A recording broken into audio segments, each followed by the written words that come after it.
Hello बच्चों, अभी हम लोगों ने दो सिस्टम पढ़ लिए। एक हम लोगों ने पढ़ लिया सेक्साडेसिमल, जिसमें एक राइट एंगल बराबर होता है 90 पार्ट्स। फिर हमने दूसरा पढ़ा सेंटीसिमल, जिसमें एक राइट एंगल बराबर होता है 100 ग्रेड, जो आपने अभी अब सेकेंड वीडियो में देखेंगे। थर्ड वीडियो में मैंने ये आपको दिखाना है कि जो जो थर्ड सिस्टम होता है वो होता है सर्कुलर सिस्टम, जो हम लोग पढ़ते हैं रेडियन में। मतलब हम लोगों ने 3 मेजरमेंट पढ़े। पहला आपका होता है डिग्री, दूसरा होता है आपका ग्रेड, तीसरा होता है आपका रेडियन। ठीक है, अब हम लोग पढ़ते हैं कि रेडियन क्या system. The angle subtended by an arc of a circle whose length is equal to the radius of the circle at the centre of the circle is called radian. In this system of unit measurement is radiancy. मतलब यहाँ पे जो हमारा जो angle बनेगा, जो angle subtend होगा कहाँ पे, the angle subtended by an arc, जो आर्क होगा किसी सर्कल का, वो जब एंगल सस्टेंड करेगा किस पे, सबटेंड करेगा किस पे, length, whose length is equal to the radius, जिसकी लेंथ, जो एंगल सबटेंड करेगा जो आर्क होगा उसकी लेंथ, और जो रेडियस का, जो सर्कल का रेडियस होगा उसकी लेंथ क्या होगी आपस में, at the centre whose length is equal. ठीक है, दोनों की लेंथ क्या होगी, इक्वल होगी। Centre of circle is called radian. In this system of the unit measurement is radian. तो इस तरह के जब ऐसे ये जो सर्कल है, ये जो आर्क की लेंथ है और ये जो रेडियस है, दोनों आपस में क्या है, बराबर है, तो ये जो एंगल बनेगा वो एंगल कहलाएगा बच्चों रेडियन। इसको लिखते हैं हम लोग क्या, थीटा बराबर 1 रेडियन। ठीक है, अब हम लोग आते हैं आगे, देखेंगे इसको कैसे करते हैं, कैसे पढ़ते हैं, इसका क्या चीज़ है, इसको पढ़ने का तरीका क्या है। चलिए देखें, ये है एक सर्कल, ये है क्या, ये क्या आपका आर्क है। ठीक है, अब ये जो आर्क है ना, ये आर्क रेडियस के इक्वल है। देखिए ये भी आर है, ये भी आर है, ये भी रेडियस है, ये भी रेडियस है ना। तो ये जो आपका ये आर्क है ये रेडियस के इक्वल हो जाए, तो जो रेडियस आपस में एंगल बनाएंगे ना, वही क्या कहलाएगा आपका रेडियन। अब जैसे मान लो कि एक पॉइंट है जो कि यहाँ पर है कुछ देर तक, ठीक है, तो ये सेंटर से कुछ यहाँ पर है, ठीक है, फिर ये सरकमफ्रेंस पर ही, मतलब जो सर्कल है उसी के आउटर पार्ट पे चलते बी पॉइंट पे पहुँच गया। तो ये जो बी पॉइंट पे पहुँचा, जो इसने ट्रैवल किया और जो इसका ये आर्क बना, वो आर्क की लेंथ और ये रेडियस आपस में बराबर हो गए, और ये भी बराबर, तीनों आपस में क्या है, बराबर है। तो इस सिचुएशन में जो एंगल बनेगा वो कहलाएगा क्या, 1 रेडियन। ठीक है, जिसको हम बोलते हैं थीटा इज इक्वल टू 1 के पावर c। अब है आगे, हाउ मच इज 1 रेडियन। अब कह रहा है how much is 1 radian. 1 radian equal होगा कितना, कितने डिग्री के इक्वल हो सकता है 1 रेडियन। तो अब देखिए, angle subtend by arc at the centre is directly proportional to the length of the arc. Directly proportional का मतलब समझते हैं आप कि जब दो चीज़ें साथ साथ बढ़े, साथ साथ घट जाएं। ठीक है, जैसे आप ध्यान से देखो, अगर हमारा ये आर्क बढ़ रहा है, ये आर्क भी बढ़े, तो ये आपका क्या हो जाए, देखिए, angle subtended by an arc at the centre is directly proportional to the length of the arc. मतलब अगर आर्क बढ़ रहा है तो एंगल भी बढ़ जाएगा, जाहिर सी बात है।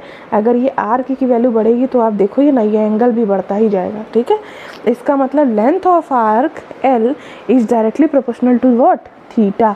मतलब थीटा देख रहा है ना जी, मतलब जो लेंथ ऑफ आर्क है वो और थीटा आपस में क्या है, डायरेक्टली प्रोपोर्शनल है।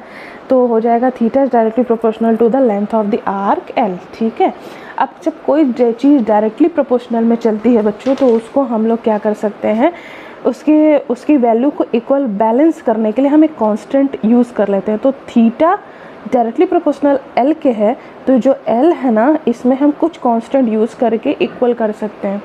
अच्छा, कांस्टेंट क्यों ऐड करते हैं, क्यों नहीं करते हैं ना, तो ये चीज़ें जो है आपका उसमें बताया जाता है, फिजिक्स के कॉन्सेप्ट में हम पढ़ सकते हो। Theta is equal to K L. ठीक है, दो सर्कल है या दो कंडीशन है, तो theta 1 is equal to K L 1, theta 2 is equal to K L 2।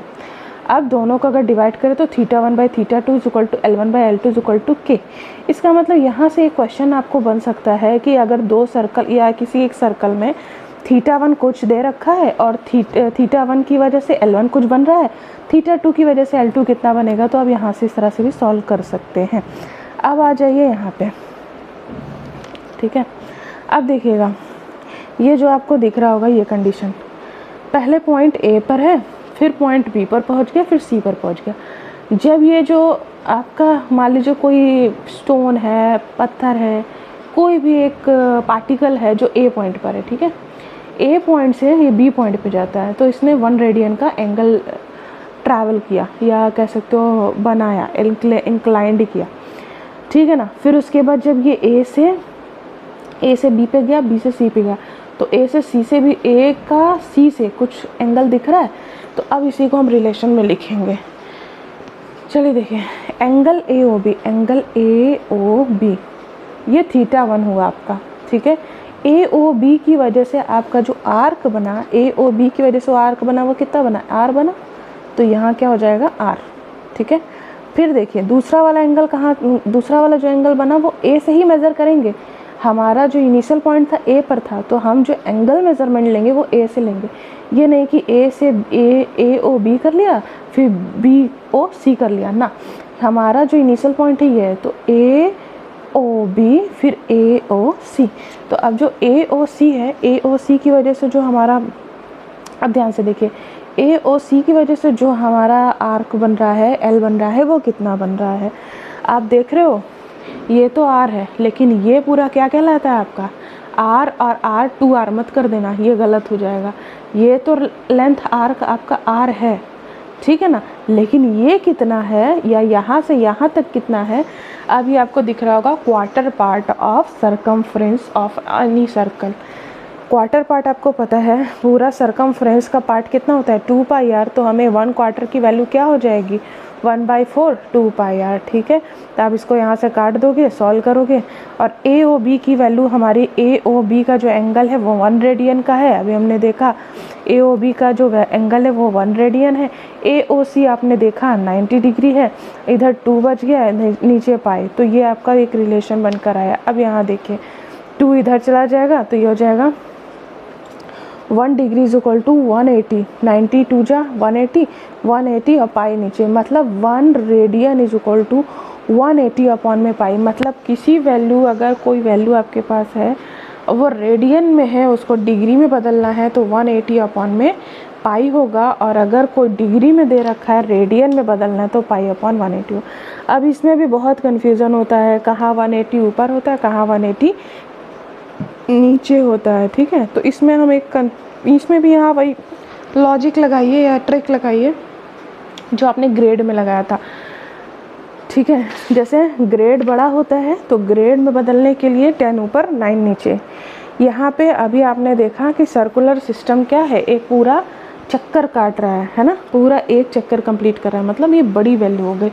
तो जब भी हमें क्या करना है, किसी भी वैल्यू को हमें रेडियन में बदलना है तो 180 ऊपर कर देंगे और पाई कहाँ कर देंगे, नीचे। और जब हमें किसी भी वैल्यू को डिग्री में बदलना है तो पाई ऊपर कर देंगे, 180 नीचे कर देंगे, ठीक है। तो ये आपको समझ में आ गया होगा। अब आगे चलते हैं। अब है आपका, बार बार कैमरा सेट करना पड़ जा रहा है, सॉरी,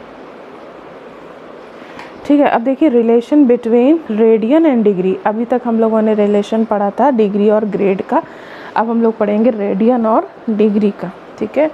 तो अभी मैंने बताया कि रेडियन बड़ी वैल्यू होती है तो 180 ऊपर होगा, पाई नीचे, तो 1 रेडियन इज इक्वल टू